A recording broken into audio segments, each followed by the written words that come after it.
Mantan pacar masih ada hati terus-terusan ngajak balik namun ditolak hingga akhirnya sang mantan pacar ini menghabisi wanita cantik yang terus menolak dirinya bahkan memperkaos beberapa kali.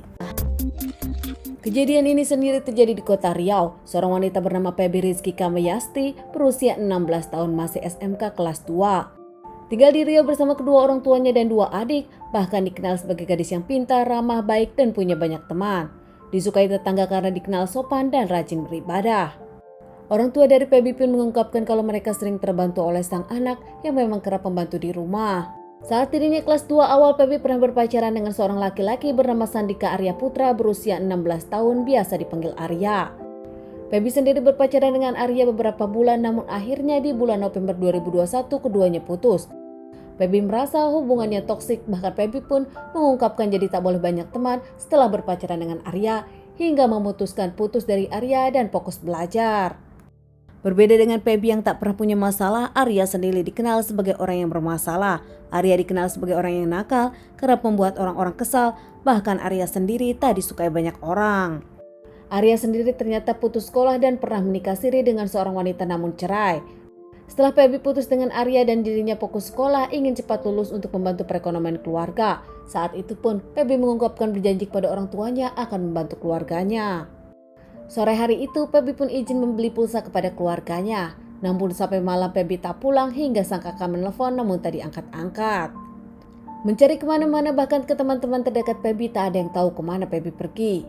Keesokan harinya Feby belum datang hingga akhirnya keluarga mencari ke sekolah dan tak ada kabar. Akhirnya keluarga memutuskan melaporkan kepada pihak yang berwajib.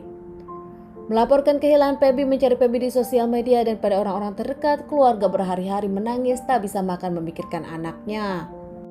Di tanggal 6 Februari 2022, tak lama di kampung sebelah, ayah tiri dari Arya bernama Arif menemukan sesuatu yang aneh di semak-semak.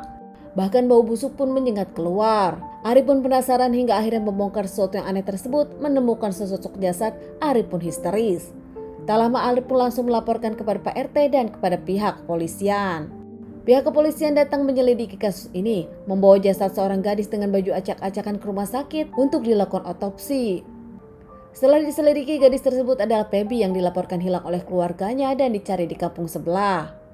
Hasil otopsi pun menyebutkan kalau Feby mendapatkan banyak penganiayaan dan diperkosa pelaku. Saat itu pihak kepolisian langsung mencari siapa pelakunya dan mengembalikan Feby usai dilakukan otopsi. Dari keterangan para saksi, ternyata pihak kepolisian mendengar seseorang meminjam cangkul untuk tanam sawit namun tak ada tanaman sawit di sana. Orang tersebut adalah Arya, mantan pacar Feby yang tak lain adalah anak tiri Arif yang menemukan jasad. Arya pun akhirnya diamankan tanpa perlawanan. Arya mengaku motifnya karena kesal ingin balikan namun ditolak. Hari itu Feby meminta tolong kepada Aman, salah satu temannya, untuk meminjam uang 500.000 di sosial media. Namun ternyata bukan Aman yang membalas melainkan Arya. Arya menyebutkan dirinya punya uang 500.000 dan harus bertemu langsung, tak bisa secara transfer. Feby pun akhirnya menemui Arya. Arya pun mengungkapkan uangnya ada di rumah hingga akhirnya Feby dengan Arya ke rumah Arya menggunakan motor Feby.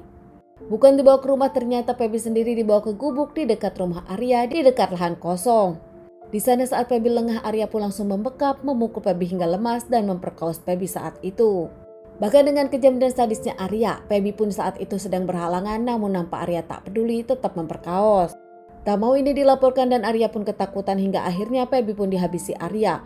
Usai menghabisi Feby, Arya pun menyembunyikan handphone dan motor Feby. Tak lama Arya mencangkul, menggali hingga dalam namun cangkulnya rusak. Hingga Arya pun berjalan menyelusuri petani yang nampak cangkulnya sedang diistirahatkan. Arya meminjam cangkul tersebut dan menuntaskan pekerjaannya mengubur Feby di halamannya. Arya diamankan dan disidangkan hingga akhirnya dirinya menjalani beberapa kali persidangan di persidangan anak. Karena dirinya masih anak di bawah umur, persidangan ini menyatakan Arya divonis 10 tahun. Sementara keluarga Arya yang minta maaf bingung karena tak menyangka kelakuan sang anak Arya ternyata begini. Sementara keluarga dari Feby yang kesal dan tak bisa memaafkan Arya. Ternyata menurut Arya dirinya sakit hati meskipun dirinya sudah putus, namun Arya beberapa kali menyatakan cintanya lagi kepada Feby. Feby mengungkapkan dirinya tak mau lagi berpacaran dengan Arya yang dikenal punya beberapa pacar. Bahkan Arya sendiri pernah menikah siri dengan seorang remaja namun berakhir cerai. Kesal merasa disepelekan oleh Feby hingga akhirnya Arya pun mengambil tindakan dengan menghabisi Feby, apalagi saat itu ada kesempatan. Sempat marah mendengar keputusan Arya hanya ditahan 10 tahun penjara saja. Teman-teman, sekian dulu bahasan kasus yang aku bawakan kali ini. Semoga ini bisa dijadikan pelajaran untuk kita semua dan ditunggu bahasan kasus-kasus selanjutnya.